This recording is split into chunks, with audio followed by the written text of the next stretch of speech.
Bienvenidos a esta conversación, a esta entrevista con el padre Francisco de Rú. Yo soy Marta Ruiz y hemos querido conversar con Francisco de Rú, pues a propósito de los nuevos acontecimientos nacionales y políticos, porque sabemos que su mirada, su experiencia, su compromiso con la paz y con los procesos de Colombia, pues pueden iluminar este tiempo de incertidumbre, de temores, de división, y por eso creo que es importante.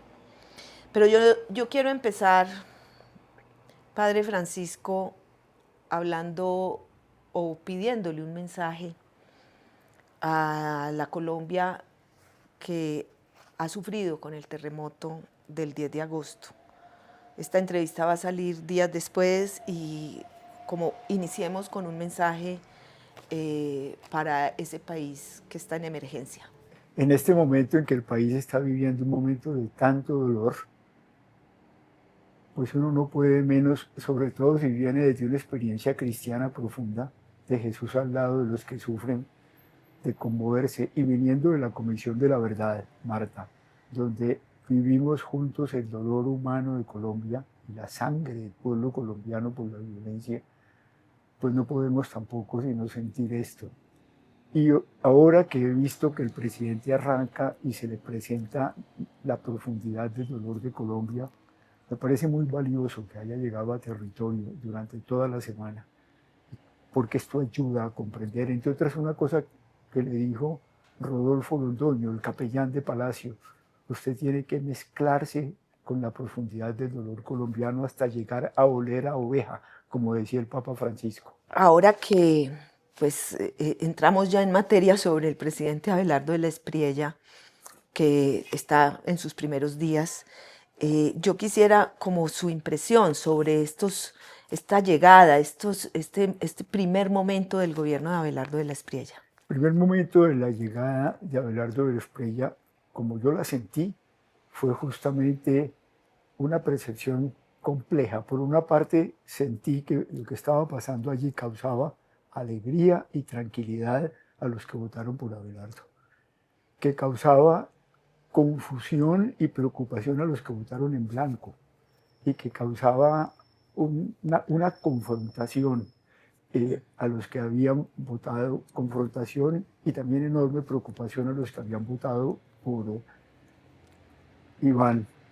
Y, y yo me he sentido parte de esos sentimientos complejos, y porque creo que es el lugar donde estamos. El país está dividido profundamente. La verdad que nos arrojaron las elecciones es que en Colombia no solamente hay dos maneras diferentes de vivir al país, sino que de lado y lado, yo quiero decirlo con toda tranquilidad y con toda fuerza, hay gente buena, de lado y lado, hay gente que piensa, por supuesto que sí, por supuesto que hay también gente que se deja manipular por todas las campañas electorales, pero lo que hay que dejar muy claro es que en esos dos lados hay una concepción muy distinta de ver al país, de cómo desarrollarlo, de cómo integrar las regiones, de cómo unir la seguridad con la paz, de cómo cuidar el medio ambiente, de cómo situarse en el contexto internacional, de cómo hacer la integración de las poblaciones negras e indígenas. Y eso está planteado. Y el punto aquí es ver cómo logramos configurar eso dentro de un espíritu que nos saque de la polarización tremenda que hay en el país. Yo quisiera profundizar en esa polarización porque venimos de firmar hace 10 años un acuerdo de paz. Hace 4 años la Comisión de la Verdad entregó su informe y, buscando justamente un espíritu de convivencia pacífica, pero parece que nos alejamos cada vez más de encontrar esa convivencia pacífica. El proyecto que acaba de ganar las elecciones es muy radical, muy probablemente el que se le oponía también. Entonces, esa radicalidad, ¿cómo llegamos a estar tan divididos? Marta, el acuerdo de paz con las FARC fue un acuerdo extraordinario. La comunidad internacional lo consideró como el hecho de paz más importante que se había hecho en el siglo XXI, y por eso el Consejo de Seguridad de Naciones Unidas lo protegió siempre.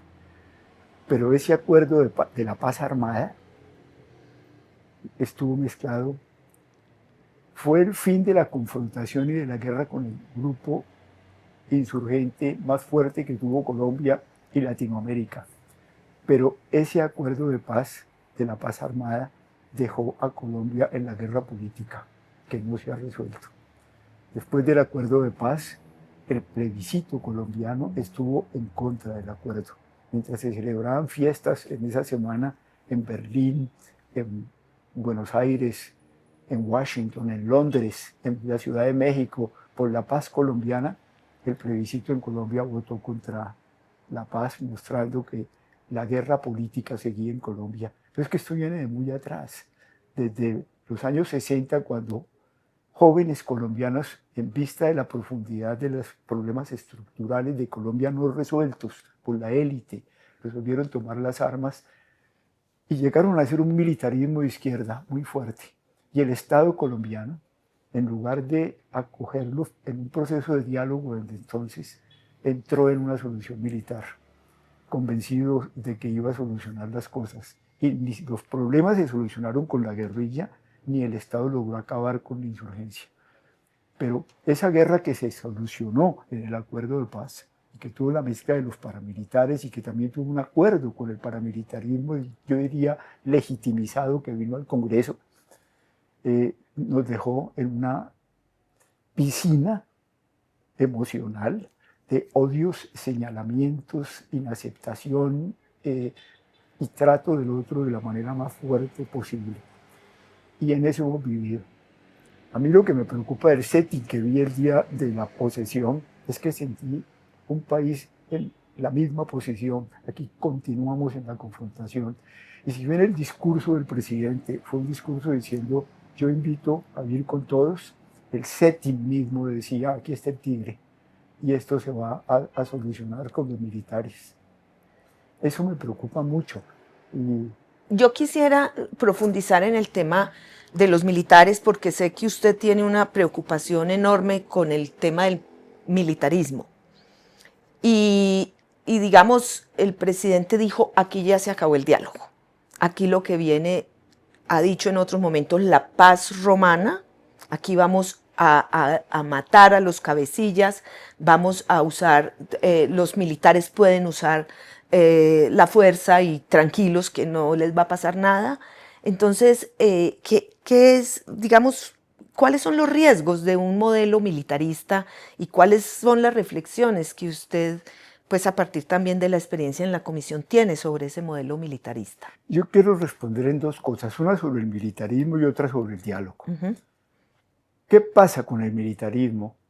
Yo estoy de acuerdo con los militares. Un país necesita eso que se llama algo que haga cumplir la ley, el law enforcement. Y me pareció muy bien cómo se llevó en el Acuerdo de La Habana. Y la forma como se llevó a cabo las negociaciones. Había negociación y había guerra. Es decir, en el sentido de, pero hay que tener cuidado. Eran unos militares que trabajaban por la paz y que estaban dirigidos sobre la forma como el Estado iba conduciendo la paz. Se había establecido una fecha para que terminaran las cosas, se había establecido que se mantenía la confrontación con seriedad y el ejército actuaba duro, pero un ejército que estaba pensando en la paz. De tal suerte que se llega a un momento en que se declara el cese al fuego total para siempre, en serio, y se procede a concluir las negociaciones. Eso no se hizo con la paz total.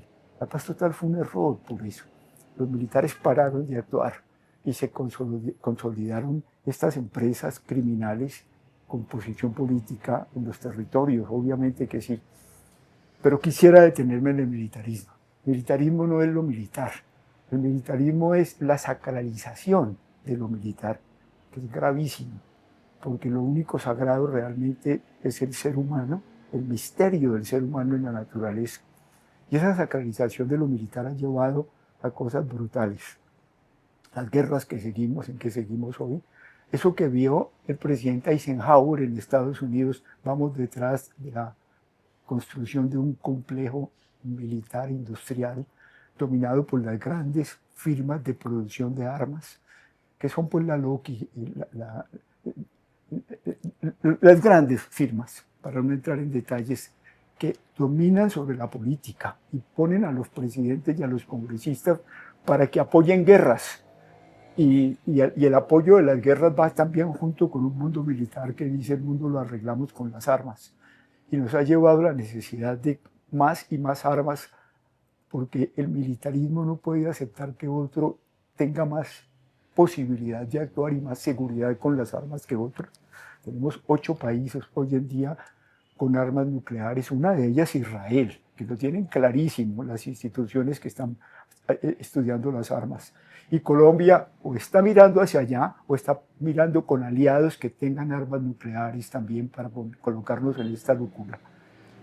Para un presidente católico y cristiano, quiero referirme a lo del diálogo. Y quiero decir, por una parte el Papa Francisco dice que está totalmente en contra de eso, que no hay guerras justas, que cualquier guerra en este momento es contraria a lo que Dios quiere, que el que mata a un ser humano es como si hubiera matado a toda la humanidad, palabras textuales del Papa Francisco.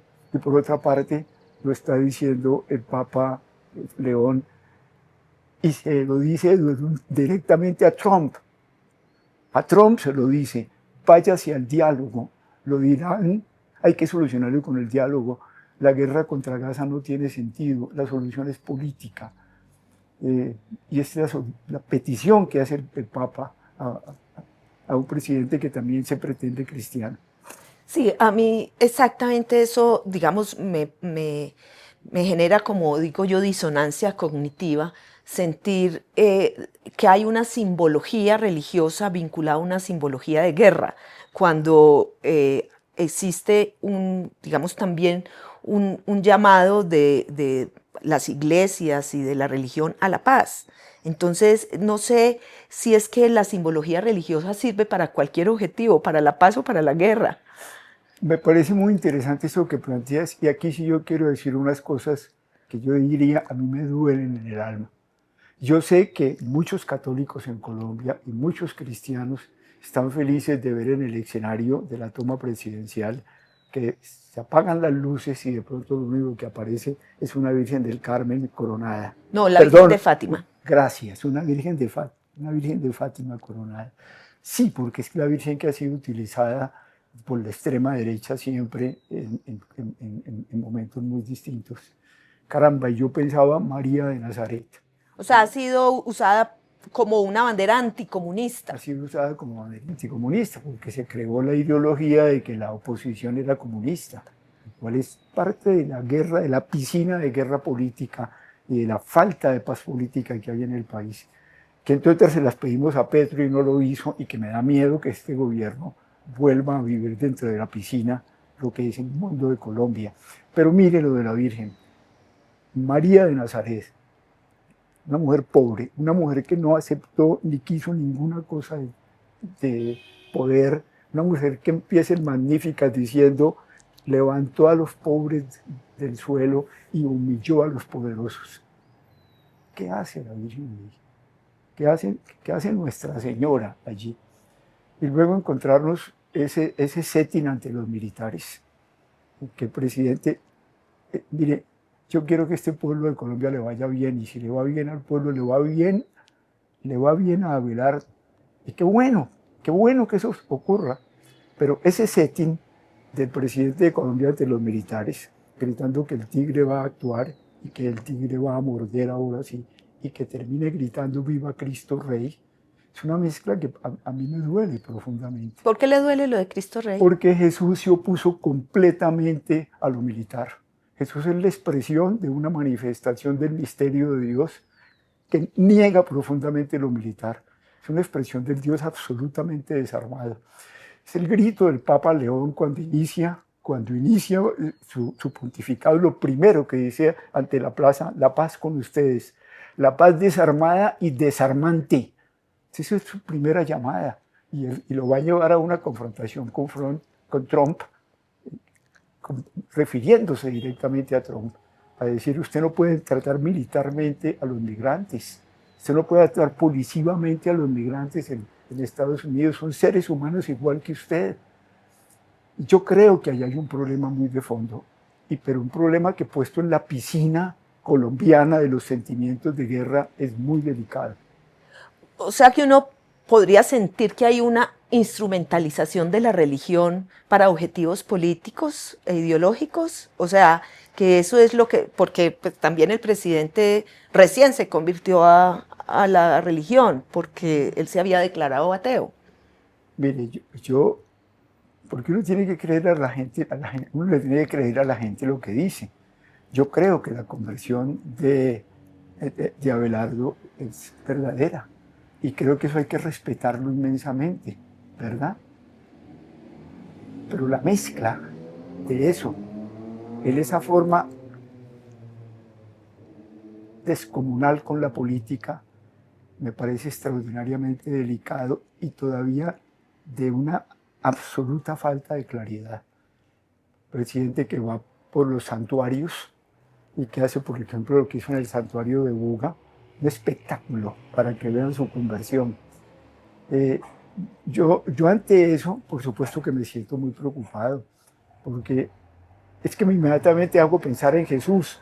Cuando ustedes vayan a orar, cuando ustedes vayan a realmente hacer oración en profundidad, no sean como los fariseos y no sean como los publicanos que salen a orar en las calles y en los lugares públicos para que la gente los vea y vean que es un líder religioso o un santo, no sé.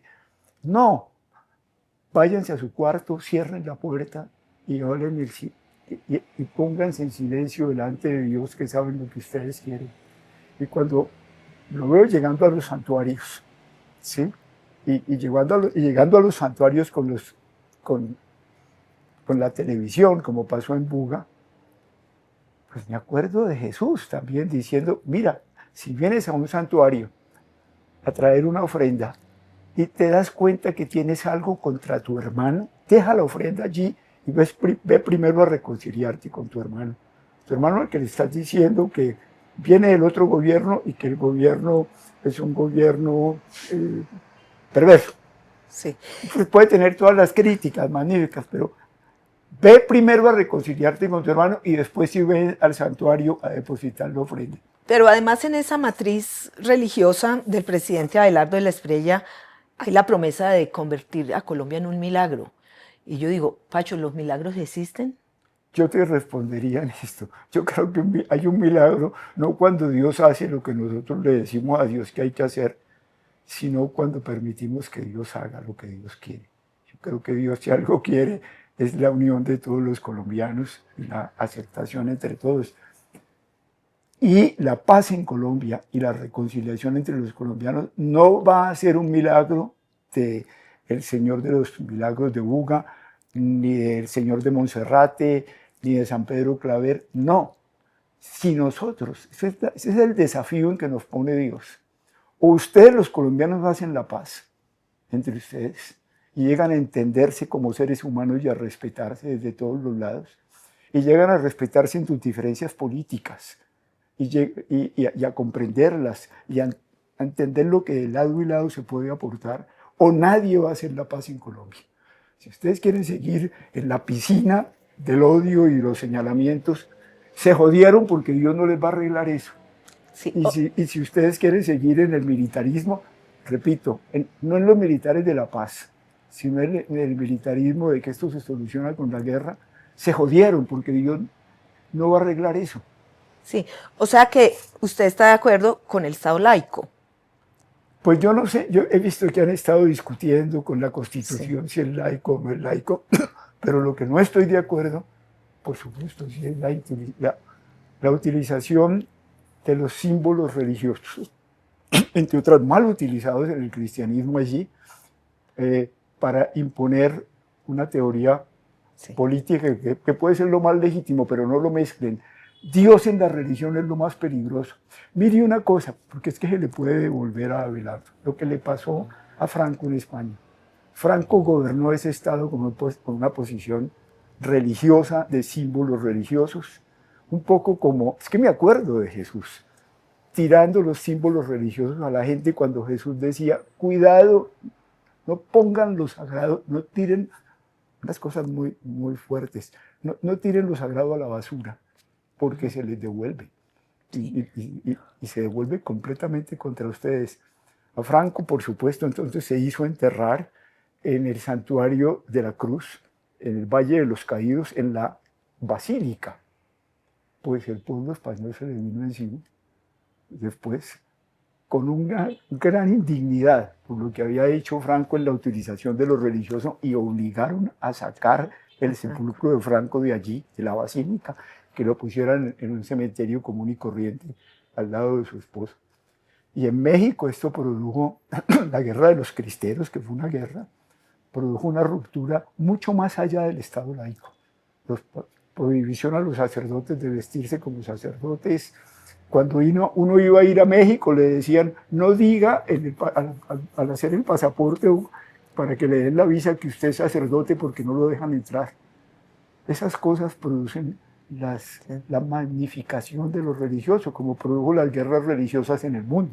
Bueno, esta mezcla de religión y militarismo también está presente en casi todos los países donde la derecha, la nueva derecha, está ganando elecciones y siento que está muy también en Trump.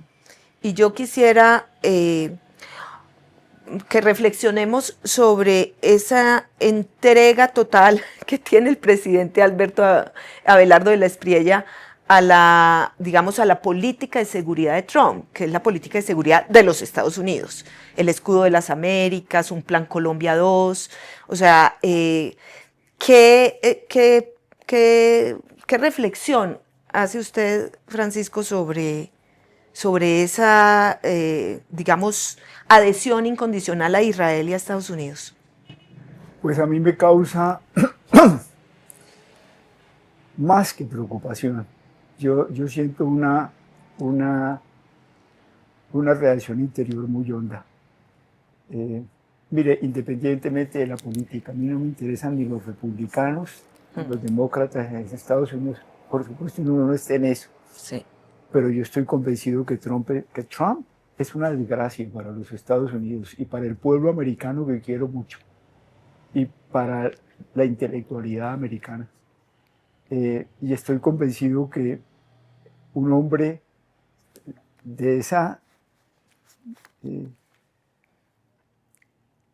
contradicciones éticas tan profundas, un hombre de muchísimas mentiras, un hombre enredado en... Con Epstein, sí. Exactamente. Sí. Un hombre... Con las orgías y la cosa de... Exactamente, un hombre que destruye la democracia y que sigue negando la elección que hicieron los demócratas cuando tomaron el poder y que invadió la casa de la presidencia en Estados Unidos y donde hubo muertos, y que premia a los que hicieron eso desde su presidencia. Pero un hombre además que está en este momento en la guerra de Irán, que es absolutamente cómplice de la destrucción de Gaza. Claro que jamás hizo una entrada a Tel Aviv espantosa, que mató a 1000 personas, que se llevó 250 secuestrados, pero responder a eso acabando completamente con un pueblo, en fin, eso a mí me parece gravísimo. Espero que la vinculación de Abelardo con Trump no sea con la totalidad que tú alcanzas a percibir, pero por supuesto que Trump sí está completamente en el Military Industrial Complex. Por supuesto que, y se dio perfectamente cuenta, dijo al principio de su presidencia, los primeros 6 meses, que él iba a hacer un gobierno de paz, pero rápidamente fue invadido por la totalidad de lo que esto significa y quiénes eran las grandes empresas que movían en este momento no solo la economía norteamericana, sino la más importante economía, que es la que va directo y están poniendo todo el dinero en el desarrollo de la inteligencia artificial y en el desarrollo del manejo con clonación de los seres humanos y el manejo de la biosfera y la protección de las armas que no necesitan vaya gente, sino que matan directamente de la guerra sin necesidad de personas y se puso en eso. Y, O sea, estamos hablando de la guerra como un negocio, no, como un pero gran negocio y que no, en Colombia gran eso negocio. también va a ser un Pues negocio. claro que sí, como pasó con el Plan Colombia. Si dan esos 100.000, esos 1.000 millones de dólares, lo que uno puede esperar es que la gran mayoría de esos dineros van a venir con las armas manejadas por inteligencia artificial para poder pegar directamente donde pueden tener resultados inmediatos. Lo grave de eso es que hoy en día en el mercado mundial, con estas brutalidades de las empresas criminales internacionales, también ellos van a comprar las mismas armas o cosas parecidas. Podemos hacer esto un incendio. Y la locura de Trump de garantizar, que es uno de los problemas a la cual se le opone el Papa León, su compatriota, de insistir en la unipolaridad de los Estados Unidos y que el MAGA tiene que extenderse sobre el mundo y que tiene que dominar en este momento sobre, pero esto ya es otra cosa, pues si no lo dijo el Papa porque no estaba Trump todavía con el escudo de América, pero que tiene que dominar sobre América, muy preocupante. Es un gran olvido de la grandeza de esta nación. El Papa mismo le dice, piense en un mundo multipolar. Por supuesto, una cosa que Sí. Trump no podía aceptar. Entonces, yo veo que el presidente Abelardo tiene unos pilares, ¿cierto? Ya dijimos la religión, tiene las fuerzas militares, tiene a Trump, pero el otro pilar es el sector privado, que ha sido ambiguo, Pacho, frente a la paz. Ha sido un sector privado que no ha sido claramente pro paz y ahora pues puede abrazar de manera entusiasta una política militarista. ¿Por qué tenemos un sector privado que tan fácilmente apuesta por las salidas de fuerza, por la mano dura? Miren, ¿por qué? Porque para el sector privado la seguridad y la estabilidad de largo plazo es absolutamente necesaria. El empresario, en la medida en que va creciendo en la producción, necesita que los negocios sean cada vez más tranquilos a largo plazo. Quiere tener seguridad no solamente a 4 años, a 10, a 30 años, porque apuesta con capitales productivos cuya recuperación necesita años de desarrollo. Pero un país constantemente en guerra no ofrece esas garantías. No ofrece esas garantías, por supuesto. Ese es el punto. Y esa es la enorme preocupación empresarial. Y esto es lo que lleva a mi juicio a situarlos en una posición muy compleja a los empresarios. Y mi sensación, por ejemplo, es que viendo otros países que estuvieron en guerras terribles, que salieron de situaciones muy difíciles, tanto en Europa después de la Segunda Guerra Mundial, incluso después de la Primera Guerra, cuando empiezan a pensar en que aquí lo más importante es el pueblo, lo más grande que nosotros tenemos en nuestra gente, la gran inversión antes que una inversión extractiva, es un pueblo productivo desde ya, pero al mismo tiempo todos nosotros como empresa de país dedicados ya a conectar con la gente del pueblo, con los que son la totalidad de la gente en una educación muy seria, por favor, en educación cultural, por supuesto, que conozcan la historia de nosotros, pero en matemáticas, en educación para el manejo tecnológico, en educación para el manejo empresarial e industrial, en visión de país, no de otros países, sino cómo vamos juntos todos a sacar adelante este país. Y un desarrollo económico dirigido por el Estado, no por las empresas ni por las élites, como ha sido aquí en Colombia, sino por el Estado que diga desde un principio el andén del Pacífico, pero no de una manera extractiva. Vamos a poner allá las industrias. Sí. El Chocó, pero con la gente del Chocó, vamos a poner allá las industrias. Los llanos, y además con protección de la naturaleza. Pero eso no ha sido así. Sí, yo hago una pregunta porque la frase que se le escuchó a muchos, incluso empresarios que tienen opiniones públicas, cesó la horrible noche al terminar el gobierno de Petro, considerando que esto fue un desastre para el mundo empresarial, el mundo privado, como un desprecio a los empresarios y al mundo privado. ¿Es realmente eso? ¿Le fue tan mal a los empresarios o es realmente que hay una resistencia a hacer un cambio de modelo extractivista en Colombia? Yo creo que las dos cosas. Yo creo que no les fue tan mal la economía colombiana, excepto con el problema fiscal, que sí me parece que es delicado, pero la economía colombiana para el sector privado sale muy bien parada, con utilidades muy buenas para las empresas. Sin embargo, tienen razón para estar preocupados. La desconfianza sobre Colombia se acrecentó y la desconfianza para la inversión que el país necesita.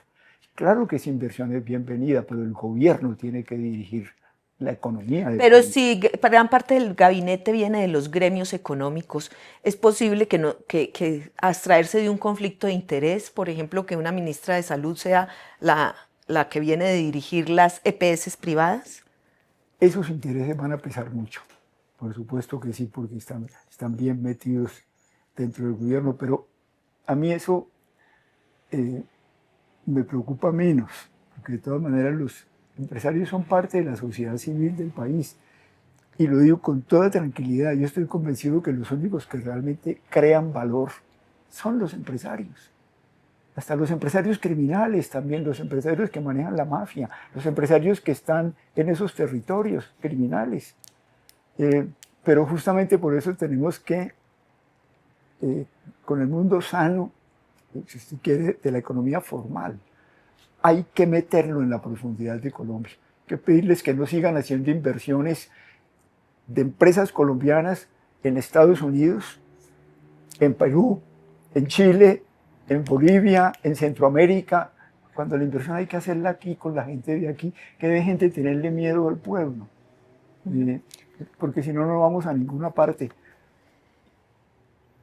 Y que realmente el gobierno, que no sean los empresarios ni los gremios los que gobiernen al país, que sea la propiedad privada la que haga la producción, por supuesto que sí, y también la propiedad cooperativa, que es tan importante, como se desarrolló Suecia y como se desarrolló Noruega, dentro del capitalismo de mercado, pero con un gobierno que dirija la economía y que piense en Colombia, en la dirección de la economía. Hay el otro gran campo de batalla que propone Abelardo de la Espriella es el cultural. Ellos ya han hablado de contrarrevolución cultural, considerando que mucho de lo que hoy está en las creencias del país es comunista o es de izquierda, hablan de batalla cultural. Yo quisiera saber, usted como presidente que fue de la Comisión de la Verdad, que se construyó una narrativa, digamos, que es muy cuestionada por los sectores de la derecha, ¿qué piensa de la batalla cultural? Pues pienso que, en primer lugar, me molesta mucho la utilización de la palabra batalla para la construcción, para la animación de la cultura en Colombia, no para la construcción, porque la cultura está allí. Y una de las cosas que sí se puso en evidencia con mucha fuerza en este gobierno, que fue sana para el país, es el entusiasmo cultural desde las bases, desde el territorio, desde todos los lados.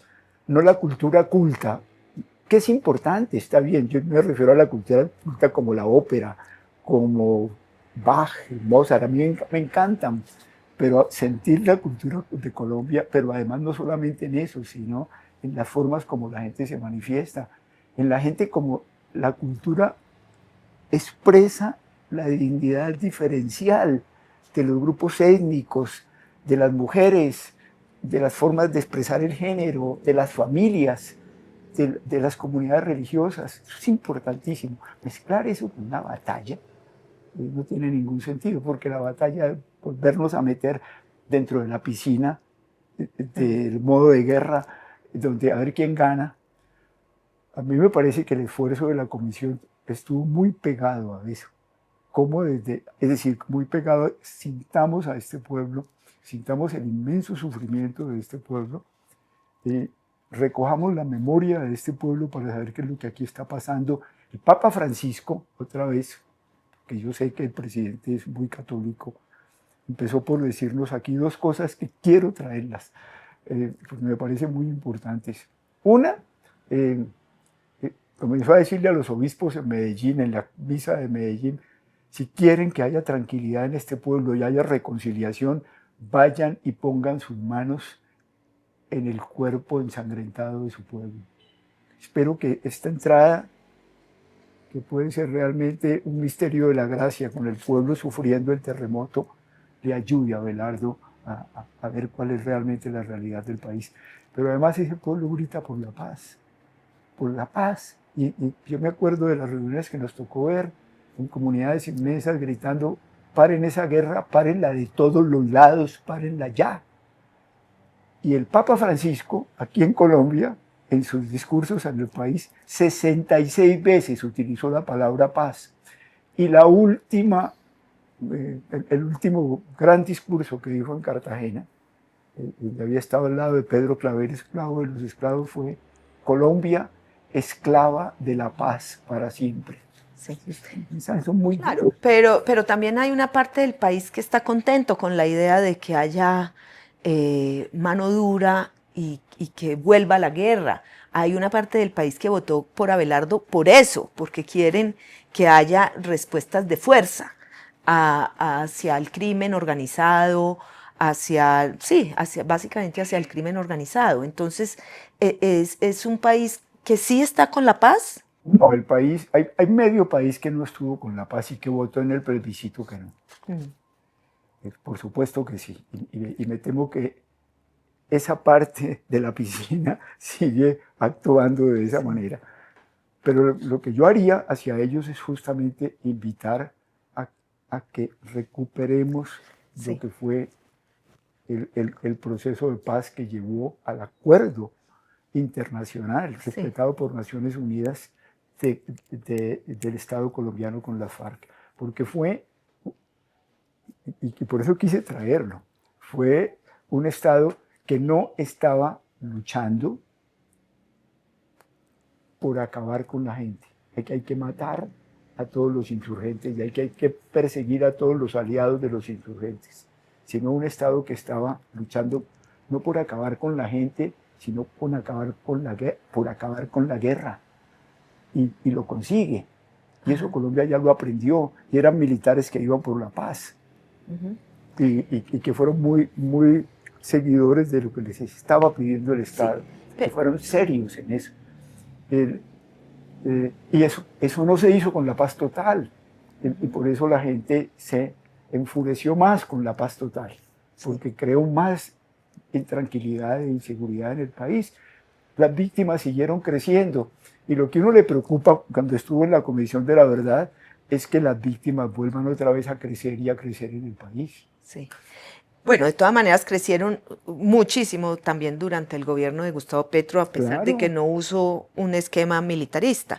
Pero también parte de la batalla cultural, como hemos conversado otras veces, tiene que ver con modificar el sentido común de la gente, o sea, de usar o de encontrar unos valores. El presidente habla de valores fundantes dentro del sentido común, y también hay una parte de esa batalla cultural que es negacionista con las cosas que pasaron en la guerra, que pretende, por ejemplo, negar la responsabilidad del Estado en muchos temas de la guerra. O sea, yo veo un campo de batalla más enfocado digamos, en el negacionismo sobre las violaciones de derechos humanos. Marta, es muy importante lo que planteas allí, porque, claro, en la misma posición del presidente ya resuena esa idea de el Estado bueno, democrático, el país del orden, atacado por unos terroristas. Yo estoy convencido que por supuesto la guerra en Colombia no nos dejó nada, ni la guerra de la guerrilla, ni la guerra del Estado pensando que arreglaba todo eliminándolos. Al contrario, los problemas se hicieron cada vez más graves. Ahí están los grandes problemas que, si no se solucionan, el conflicto armado se vuelve a prender el narcotráfico, la corrupción, la impunidad, la destrucción de la naturaleza, la economía de tipo agresivo contra la naturaleza.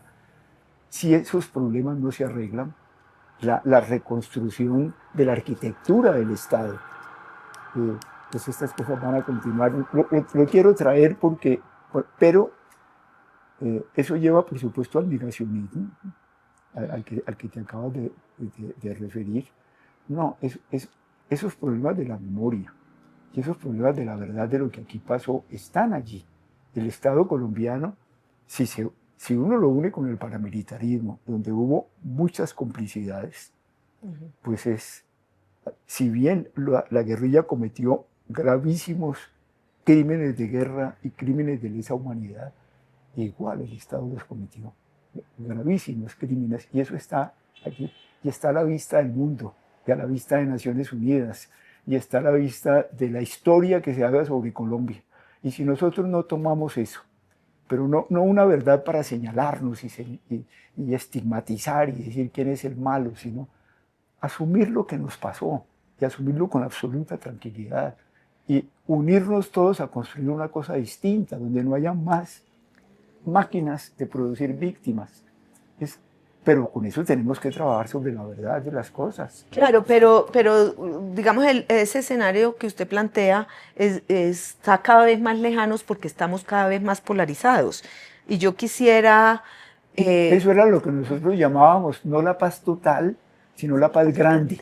La paz grande. Y que tenía que ser un presidente que tuviera la capacidad de comprensión y la capacidad de generosidad para recoger este país y darle tranquilidad a todo el mundo. Que no lo tuvo Petro. Y aceptar que había posiciones distintas en la construcción.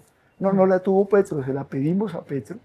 Sí. Fue la primera idea de nuestras recomendaciones que atraviesa todas las recomendaciones, pero Petro rápidamente entró en una posición adversarial y de confrontación, y fue parte de la polarización del país. En momentos muy duros de este país, donde ha estado muy polarizado, con mucha violencia, como los años 90, sobre todo los años 90, que usted está en el Magdalena Medio, allá con la gente construyendo unas alternativas, digamos, de paz y desarrollo, la sociedad civil fue muy importante. La iglesia movilizó a la sociedad por la paz. ¿Qué pasó con esa sociedad civil? Yo veo como un vacío, se ve, es como si todo el mundo hubiera tomado partido y no hubiese digamos, una infraestructura en este momento para empezar un diálogo o para empezar a desactivar, digamos, una infraestructura para el amor en términos de la política. Mire, Marta, los partidos políticos son muy importantes. Hoy en día, a nivel mundial, totalmente desprestigiados, porque justamente esos desarrollos del sentido común, debido a las transformaciones científicas y tecnológicas que sacuden este mundo desde todas partes, no encuentran respuesta a sus problemas en los partidos políticos que están preocupados en elecciones, ni encuentran respuestas en los congresos en ninguna parte, ni siquiera en la forma como todavía se administra justicia, ni siquiera, y por eso, en las instituciones nacionales y ni en las internacionales. La gente está viviendo en todas partes esas situaciones. La gente, la sociedad. Y por eso, ¿por qué? Porque es que la sociedad espera que esas instituciones resuelvan, y si no resuelven, la gente comienza a pensar, claro, ¿qué podemos hacer? Para la gente lo que importa son sus hijos y sus nietos, y el futuro de su territorio, que sus bosques no se acaben y que el agua no se les acabe. Y tiene una visión que desde donde emerge realmente el Estado profundo, la soberanía del pueblo, como se llama. Pero eso es lo primero que hay que pensar en un país, y eso se expresa a través de las formas culturales, que necesitan una respuesta extraordinaria. Y yo sí creo que en este momento del mundo, la sociedad civil mundial, desde todas partes, tiene que ver, y está viéndolo ya, que las cosas tienen que encontrar otros caminos, pero esa sociedad es muy frágil. y muy manipulable si se utiliza el miedo, ¿sí? El terror, el discurso de la inseguridad, si no se comprende que seguridad y paz van juntas siempre. Y entonces saltan estos líderes como Trump, como Milei, como el presidente de El Salvador, que dicen yo traigo aquí la solución, porque todos estamos por fuera de las instituciones que no funcionan y yo les arreglo todo esto. Y por supuesto tienen que ser soluciones muy verticales y soluciones de fuerza. Y funcionan en el corto plazo, pero son absolutamente básicas, porque la cosa es muchísimo más profunda. A mí me impresionó mucho cómo la sociedad civil en el Magdalena Medio, pues la sociedad civil en Colombia funciona inmediatamente. Fue la que enfrentó el problema del desastre del terremoto de Armero. Sí.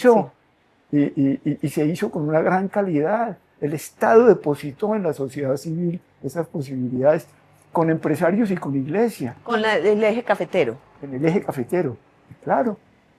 Sí. Y claro, te refieres a las dos zonas. En el Armero fue parecido, pero en el eje cafetero particularmente fue ejemplar.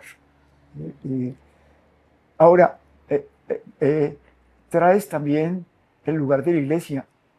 Es que la sociedad civil sí tiene la inteligencia de saber cómo la iglesia participa en esto. Mire, sin el obispo Jaime Prieto de Barrancabermeja y sin Leonardo Gómez Serna, no hubiera sido posible esa movilización de la sociedad civil en la totalidad del Magdalena Medio y la creación de los programas de desarrollo y paz en todo el país, en que está vinculada la iglesia en una forma, si tú quieres, discreta, pero muy contundente desde el punto de vista espiritual, sin necesidad de hacer estropicios con las imágenes religiosas. Pero usted menciona la palabra manipulación y pienso que la sociedad civil hoy día, a diferencia de aquellos años de los 90, está transcurriendo en el mundo digital.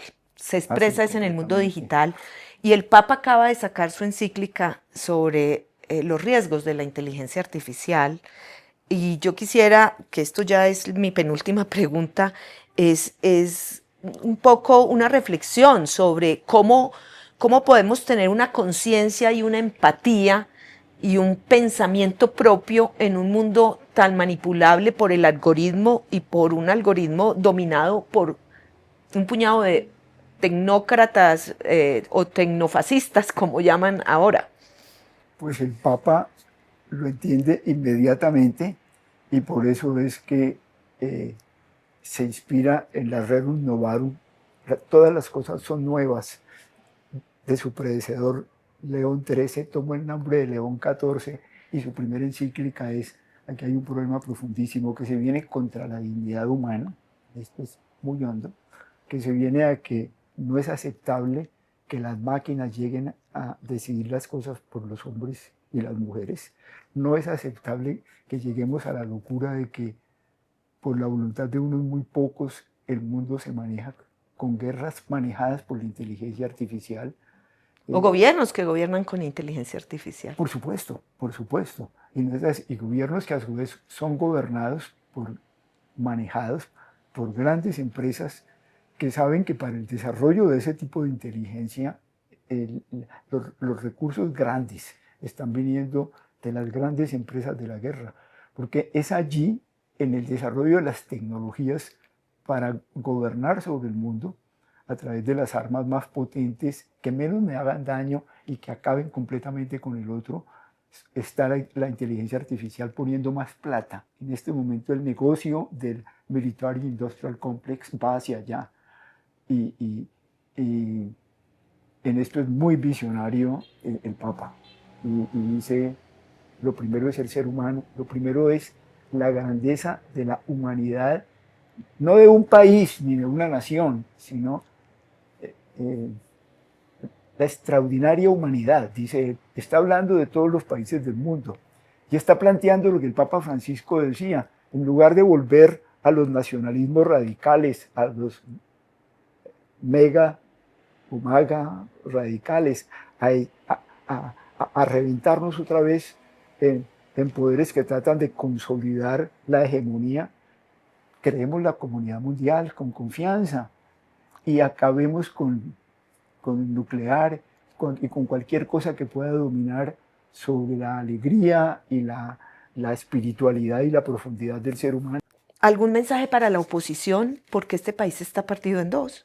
Sí. Hay un país que está entusiasmado con el gobierno que comienza y hay un país que lo ve como una catástrofe. Sí. Y ese país está en desobediencia civil o está siendo llamado por sus líderes a la desobediencia civil. ¿Qué mensaje le da usted a la oposición? Si hubiera que darle un mensaje a la oposición, yo les invitaría a que entendamos que esta es la verdad de Colombia y que hay que construir a partir de esa verdad. Les invitaría a mantener una actitud constructiva, a que esto no lleve en ninguna forma a continuar la profundización ahora de la guerra política y muy posiblemente en Colombia el volver otra vez a empezar la fábrica de víctimas. Les invitaría a, por supuesto, a estar atentos a todas las cosas que tocan la dignidad humana, que destruyen los derechos humanos, que llevan a que la vida tranquila de la gente a fondo, la de la gente de la base, del piso, sea posible en el país. Me parece muy importante utilizar cosas como la no violencia activa en los momentos oportunos, en los momentos en que la no violencia activa es parte de la desobediencia civil. Para casos sólidamente pensados, pero que no sean contribuciones a que el país se reviente, sino a que el país comprenda. Y yo estoy absolutamente convencido que desde el lado de la oposición hay que entender una mano. Sé que se las pusieron muy altas la vara, porque el setting en que empieza la nueva presidencia es muy confrontativo. Pero justamente desde allá, por el bien de este país, hay que estar dispuestos al diálogo y a demostrar que el diálogo, como lo piden los papas, es absolutamente necesario en Colombia. Bueno, finalmente, ¿qué mensaje le da usted como mensaje final de esta conversación al presidente Abelardo de la Espriella? ¿Qué quisiera decirle al oído, por decirlo de alguna manera? Yo qué quisiera decirle, no piense en Trump, ni en ese mundo de Trump, ni en ese mundo que hay que traer de afuera para solucionar los problemas del pueblo colombiano. Crea en el pueblo colombiano, métase en el pueblo colombiano en profundidad, confíe en los muchachos que participaron en la famosa, ¿cómo se llama? Primera línea. Confíe en los indígenas, confíe en las multitudes afrocolombianas, confíe en los pequeños empresarios, confíe también, por supuesto, que usted lo tiene en los empresarios, pero conduzca, pero conduzca hacia donde el pueblo quiere, que el pueblo quiere ver a Colombia, no produciendo valor por las empresas criminales, pero produciendo valor con desarrollos industriales en el Cauca, y valor que produce el valor de la naturaleza, es el valor que nos hace vivir mucho más felices. Crea en la gente de aquí, aproveche este regalo que en su fe estoy seguro que usted la siente en Dios, que con el terremoto, en este dolor que además nos es tan difícil de comprender porque los creyentes vemos que Dios está en estas cosas, confíe en la aproximación a la gente que a usted le ha permitido el terremoto, el dolor del pueblo colombiano, y póngase en eso, no tenga miedo, que allí está el futuro de este país. Y por favor, eso sí se lo digo de todo corazón, no utilice las imágenes religiosas, el grito de Cristo Rey, entusiasmando una especie de guerra religiosa. No nos haga eso, que destruye lo más profundo de la experiencia espiritual y que desvalora completamente al catolicismo. Pacho, muchas gracias. Espero que estas palabras sean escuchadas no solo por el presidente Abelardo de la Espriella, sino por muchos sectores del país que estamos intentando comprender este nuevo escenario en el que estamos y que ojalá no sea una repetición del pasado, porque es un pasado que en muchos aspectos no queremos repetir. Gracias. Gracias, Marta, por esta invitación.